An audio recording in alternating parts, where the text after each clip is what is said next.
Ok, viskas. Dedam pinigus į pūlus ir žiūrim, kaip jie čia užsidirbinėja. Ir pradėsim ant Solanos. Tai ant Solanos parodysiu vieną protokolą, kaip daryti nuo iki, ir po to ant sekančių principas iš esmės panašus.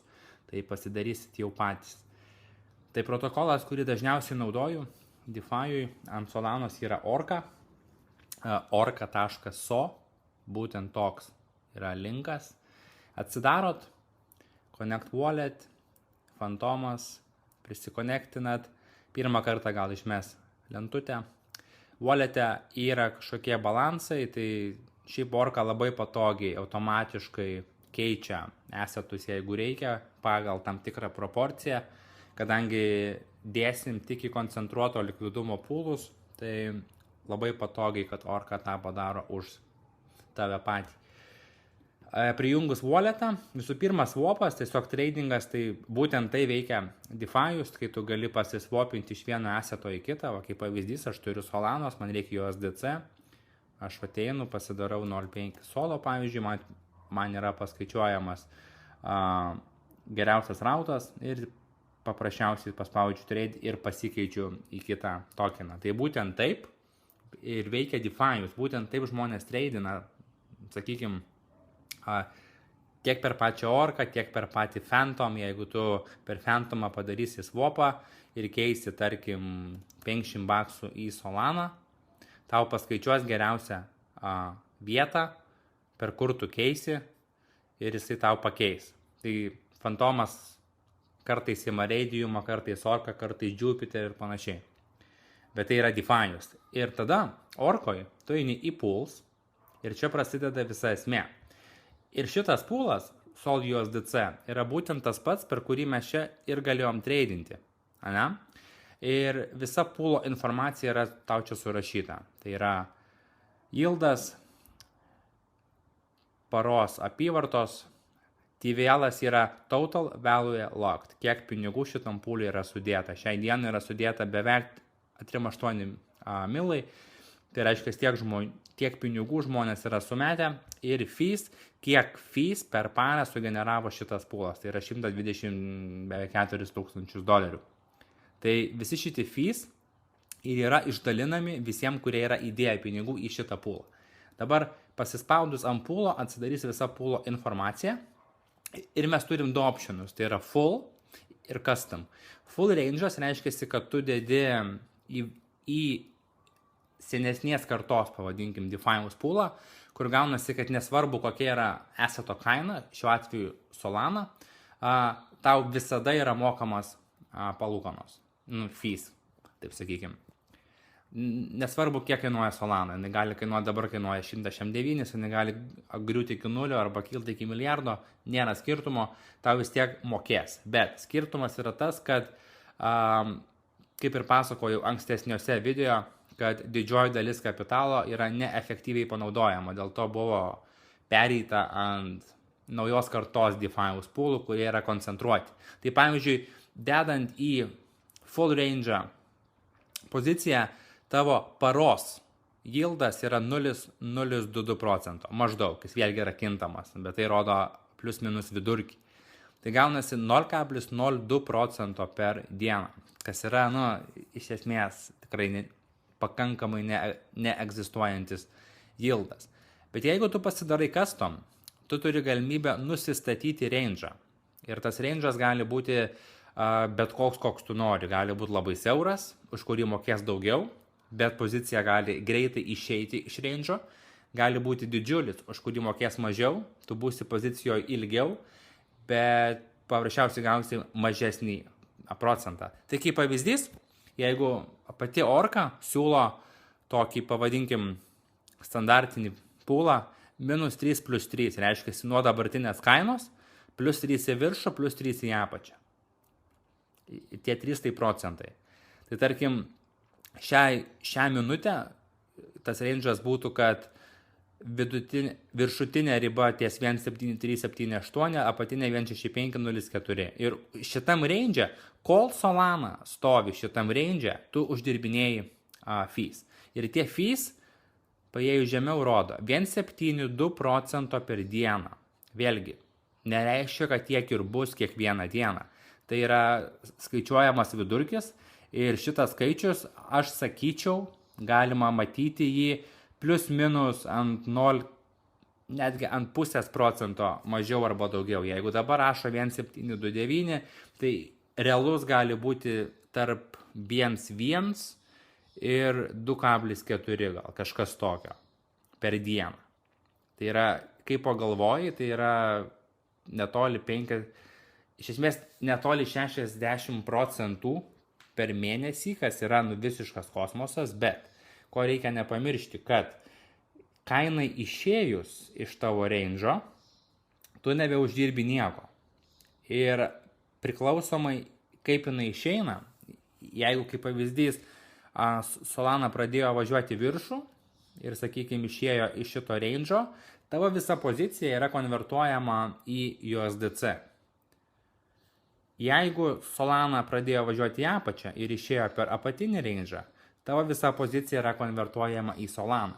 Tai abiejais atvejais, vienu atveju tu esi lose, kitu atveju tu esi lose dėl opportunity costo. Nes kaip pavyzdys, jeigu dabar Solana pradėtų važiuoti viršų stipriai, o tu esi šitam range'e, kaina išėjo iš tavo range'o ir tu lieki su ta pačia suma visada doleriais, USDC, ir tu nebegauni to upside'o, kurį generuoja Solana kildama į viršų. Tai gaunasi, kad tau tai kainuoja kaip opportunity costas. Tu nesi finansiškai minuse, bet tu esi minuse dėl galimybės būti geresniam pliuse, kitaip tariant. Tai yra, kad tu, jeigu dabar kaip pavyzdys mes dedame $1000 vertės poziciją, dabar, tai yra šiuo atveju, kadangi yra PEM ant PEM, tai mūsų santykis irgi va, 7% Solanam ir 502 USDC. Tai nuskaitykim PEM ant PEM. Tai išėjus kainai per viršų, tu čia turėtum tą patį 1000 vertės poziciją, bet tik doleriais. Ir jeigu solas važiuoja toliau aukštyn, tu jau nebepagauni šito kilimo į viršų. Nebent staigiai išeini iš pozicijos, keiti USDC į Solaną, ir tipo gaudai tą visą upside'ą, bet neskamba logiškai taip daryti.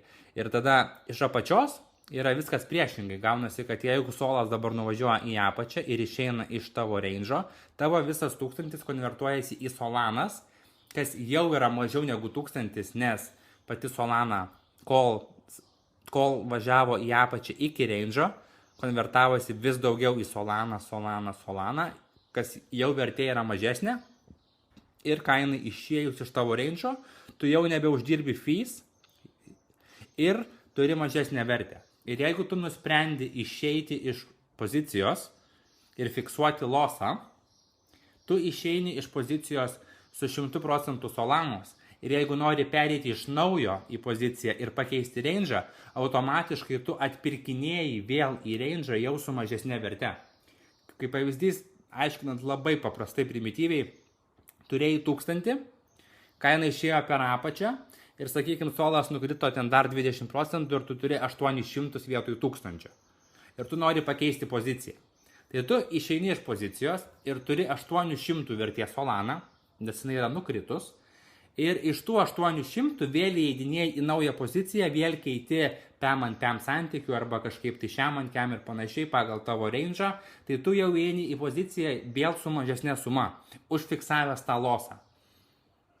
Tai automatiškai gaunasi, kad vėlgi, jeigu tu padarysi range'ą per mažą, tarkim 3% viršuje apačią yra pakankamai siauras range'as, kur Solana iš jo išeiti gali per 15 minučių. Gali ir neišeiti. Kaip pavyzdys, čia yra atidarytas valandos grafikas, tai per paskutinės 1, 2, 3, 4, 5, 6, kažkas apie 8-9 valandos kaina yra šitam range'e. Tai šitas 8-9 valandas tu ir uždirbinėjai pinigus, viskas yra gerai. Ir gali tai būti, kad kaina ir toliau laikysi šitam range'e dar, sakykime, kažkiek valandų, gal net ir dienų, jeigu marketas sustos.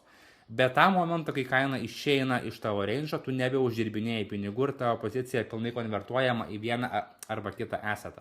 Tai šitas dalykas yra labai svarbus. Dėl to godumui ribų aišku nėra. Tu gali pasidaryti tą range'ą 1%, visiškai siaurą, ir tu gausi 4,5% per dieną. Jeigu bent vieną dieną kaina išsilaikytų tik šitam range, neišėjus, tu pasidarysi šitą profitą nuo didesnės sumos 10 tūkstančių, 20, 50 tūkstančių. Tai yra apčiuopiama suma, kurią gali padaryti per vieną dieną, nerizikuodamas per daug niekuom. Bet kainai išėjus prasideda žaidimai. Tada ką man daryti, tada suveikia psichologija, ar man išeiti iš karto ir keisti balansus, ar man palaukti, kol kaina grįž, nes irgi, jeigu kaina išėjo ir porą valandų pabuvo kažkur kitur ir grįžo atgal į tavo range, tu vėl uždirbinėjai pinigus, viskas gerai. Nereikia bėgti iš karto ir kažką tai keisti, išiminėti poziciją, dadėti ir panašiai. Nieko daryti nereikia. Tikrai būna tokių momentų, kad kaina išeina, praeina porą dienų, tu neuždirbinėjai nieko, viskas normalu, bet kaina grįžta atgal ir tu vėl uždirbinėjai.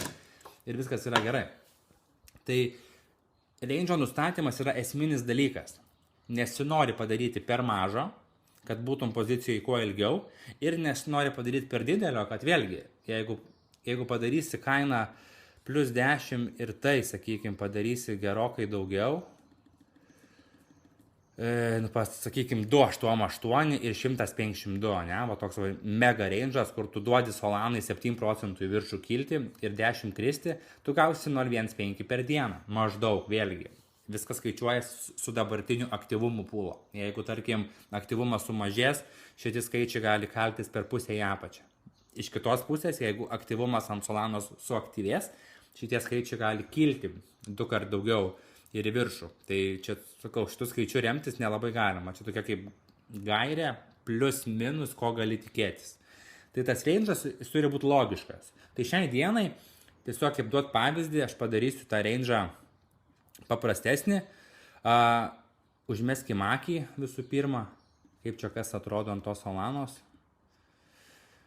Aš daugiau viršutinis 1,77, tai pasidarykim 1,7, nu gerai, sakykim, padarykim tokį, kokį siūlo, 5%, plus ir minus, kad per daug neatskaičiuoti. Padarysiu atskirą video, kur paaiškinsiu, kaip sąlyginai techniškai nusistatyti geresnius range'us ant chartų su tam tikru indikatorium, nors aš netikiu į indikatorius ir visą tą nesąmonę, bet DeFi'ui tas kartais padeda. Ant tradingo tikrai ne, bet ant DeFi'aus pasižiūrėti, ties kur stovi ten tie orderiai, galima pažaisti ir pasidaryti tą range'ą į savo pusę. Bet ant tradingo ten tie visokie stebuklingi indikatoriai, kur sako, kada pirkt, kada parduot, nu čia patys suprantate. Tai va.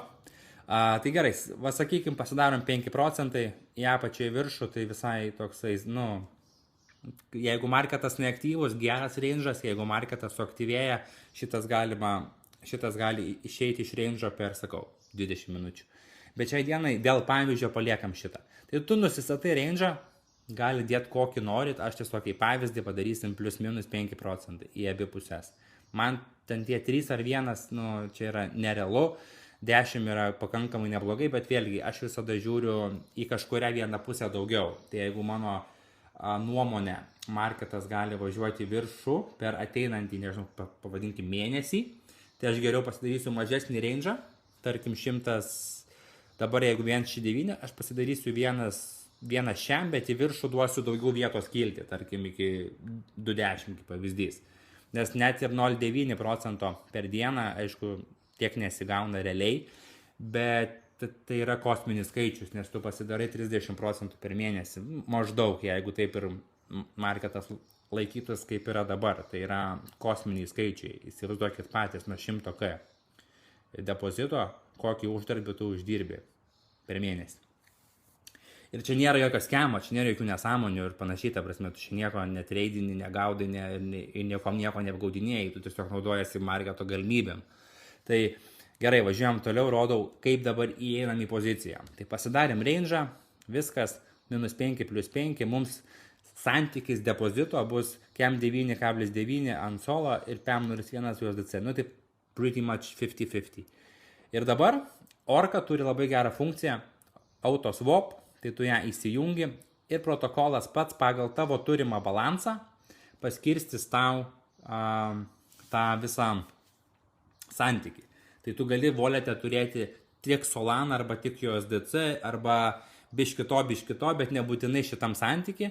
Ir Orca pati padarys tau šitą visą pakeitimą ir tada įdėsi pūlą.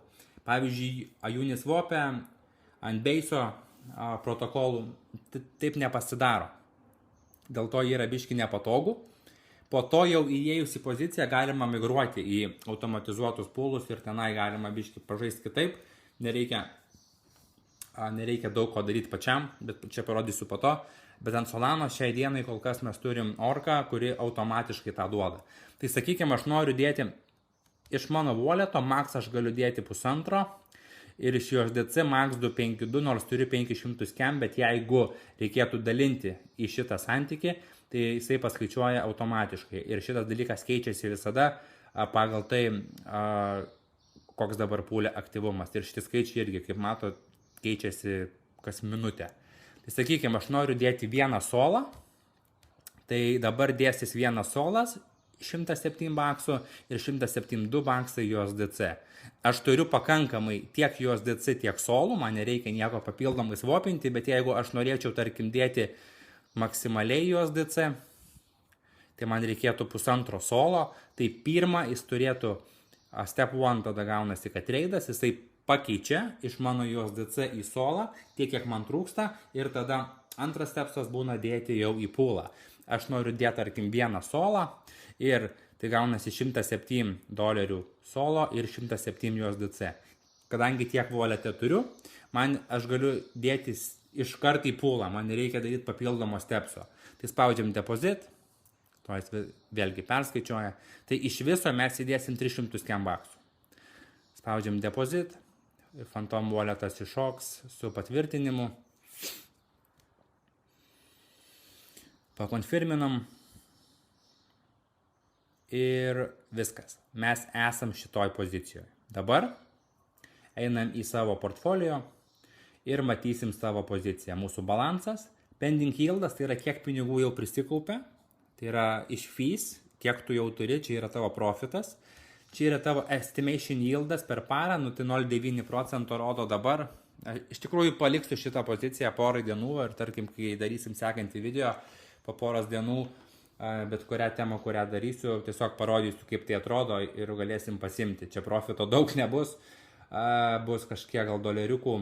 Dabar tai paprognozuoja, kad gausis apie 3 baksai per dieną. Bet vėlgi šitie skaičiai, jais tikėti nelabai gali, nes jie visada keičiasi. Tai sakau, geriau nesitikėti tiek, kiek parašyta, geriau tikėtis mažiau ir tas mažiau netgi gal apie pusę karto mažiau ir tada jeigu turėsi daugiau, tai bus tik tai papildomas bonusas.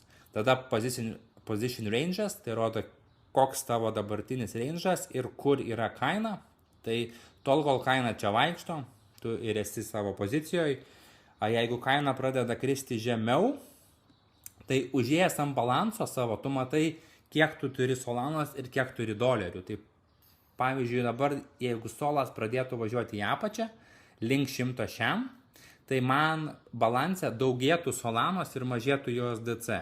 Santykis išlieka tas pats, aišku, balansas, ta prasme, vaikšto atitinkamai, bet tokenų santykis nebėra 50-50. Jis yra, jeigu solas krenta, tai tu turi daugiau solo, jeigu solas kyla, tu turi daugiau USDC.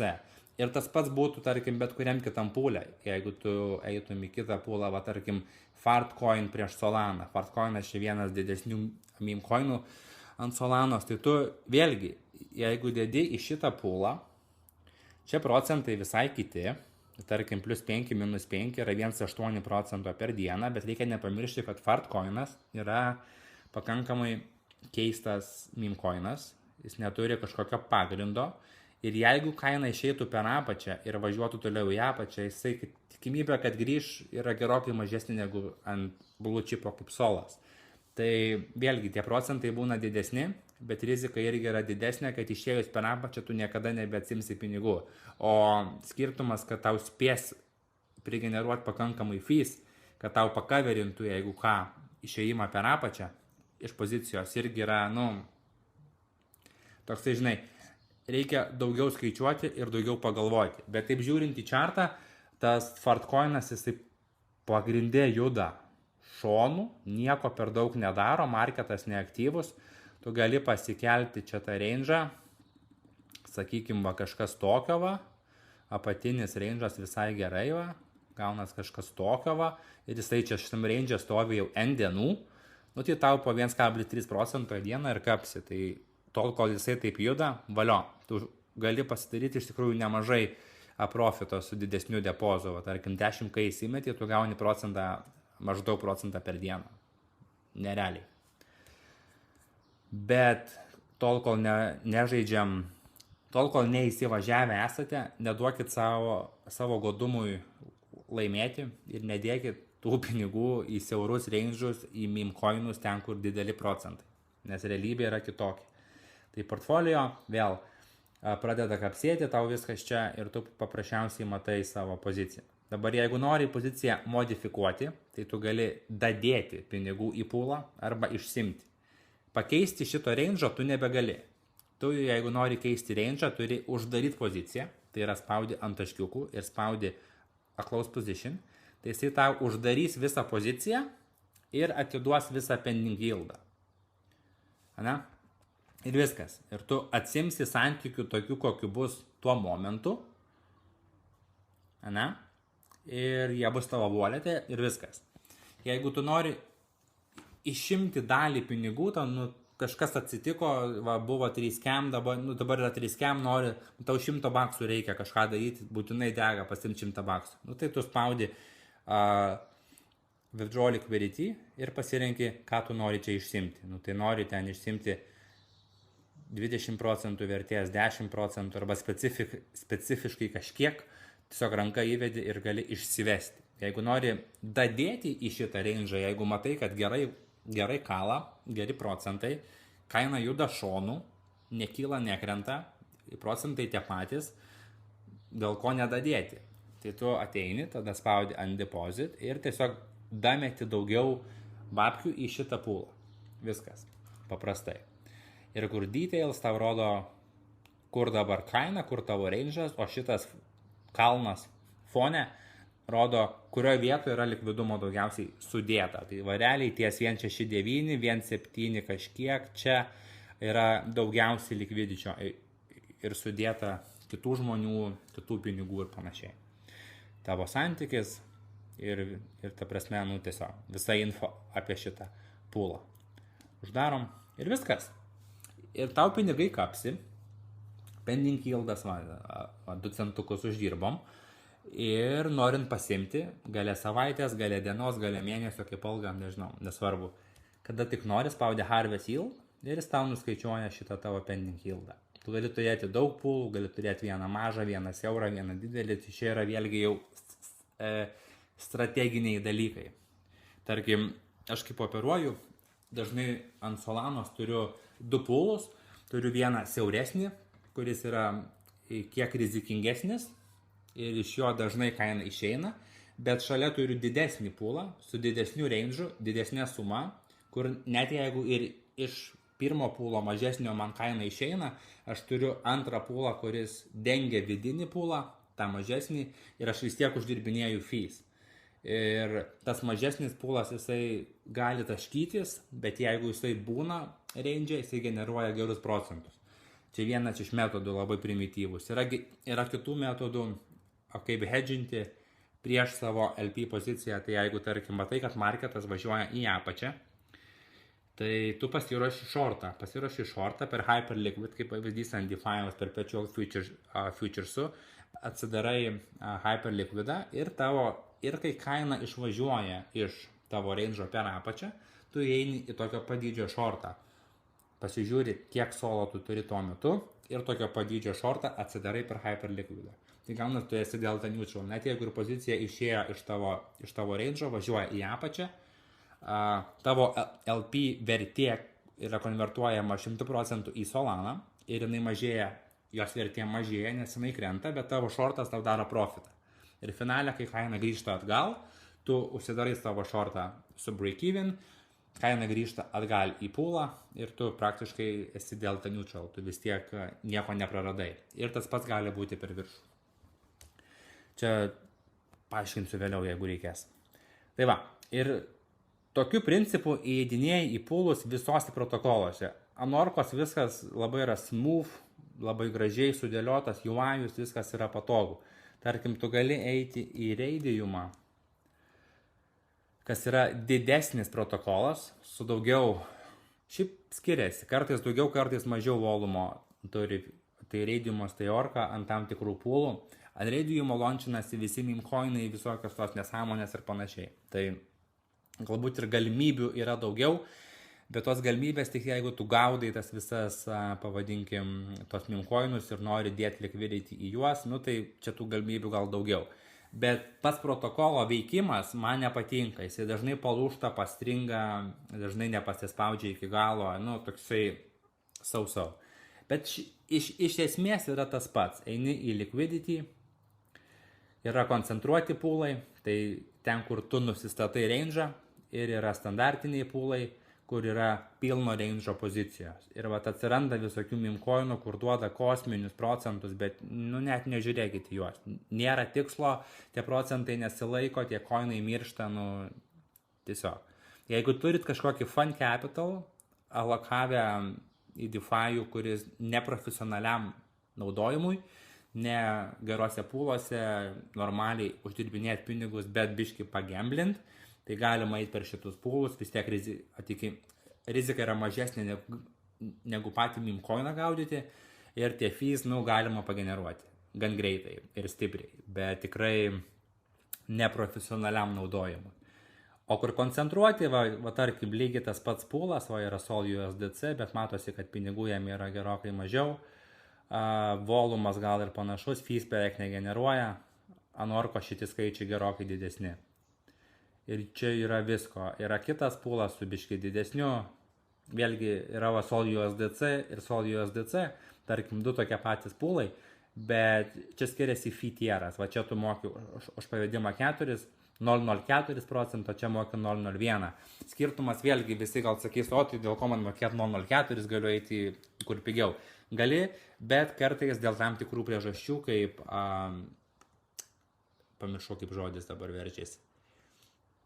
Dėl slipidžo kartais mokėti didesnį fee yra tau labiau apsimoka, dėl to, kad tavo pavedimas praeis greičiau. Čia toksai mini dalykas, bet ypač ant meme-coinų kartais tie pūlai būna, tarkim, kur standart būna 0,25%, nes paprasčiausiai tai yra greitesnė integracija į poziciją. Bet čia pasispaudė ant pūlo ir principas yra tas pats, spaudė deposit ir labai panašių principų kaip Orkoj. Tu nusistatai range'ą, kainos didesnį, mažesnį, žinau, kokį nori, tokį darai. Čia tada nusistatai, palašiai galiu sąją, kad nors patraukti, gal ir galiu jo. Čia va nusistatai pūlą, nu čia tarkim, plus minus po procentą, įvedi kokią sumą dėsi, tarkim Solana, jisai paskaičiuoja tau APR maždaug, čia yra metinis skaičius, kas aišku yra kosminis, bet jeigu čia gali pasidėlioti į mažesnius skaičius, bet tiesiog Orca viską rodo aiškiau, gražiau ir ant būtent Sol USDC pūlo Orca generuoja geresnius profitus paprasčiausiai. Bet matot, Radiume lygiai tas pats principas. Tai jeigu meme-coinus gaudot arba kažką, arba po to parodysiu kelis įrankius, kur ieškoti galimybių, kaip įeiti į geriausius pūlus, nebūtinai Sol USDC, į kažkokius labiau rizikingus, bet laiko patikrintus. Tai yra geri įrankiai, kur atvaizduoja visą tą dalyką, tiesiog pasidarot ir turit. Bet šiaip principas tas pats. Ir va, Orkoj visi šitie skaičiai visada jum keisis, bet kai jau norėsite pasimti profitą, paspausit Harvest Yield ir viskas. Ir šitie pinigai yra jūsų daryt, ką norit. Tai tokiu būdu yra įdarbinami pinigai ant Solanos, ant Orkos, ant Radiumo ir visokių panašių protokolų. Visų tų mažesnių nerodysiu, nes jais pats nepasitikiu, tai nenoriu ir rodyti jums. Bet Orca, Radiumas yra tikrai didžiausi, laiko patikrinti, N metų patikrinti. Ir čia va tokiu ganėtinai paprastu principu tu gali užsidirbinėti labai neblogas pajamas, papildomas ir nereik pardavinėti visokių tušinukų iš Kinijos, galima tiesiog daryti žinai, default poziciją. Aišku, tam reikalingas kapitalas, dėl to ir sakau, kad tai nėra get rich quick, iš vis toks dalykas neegzistuoja. Bet tai yra skillas, kurį su maža suma išmokus, po to pasidaro viskas labai paprasta, kai turi prieigą prie didesnių kapitalų. Tai čia Solana ir dabar važiuosim ant kito chaino ir parodysiu visą šitą procesą, kaip tai atrodo, dėliojant pozicijas ant skirtingų chainų.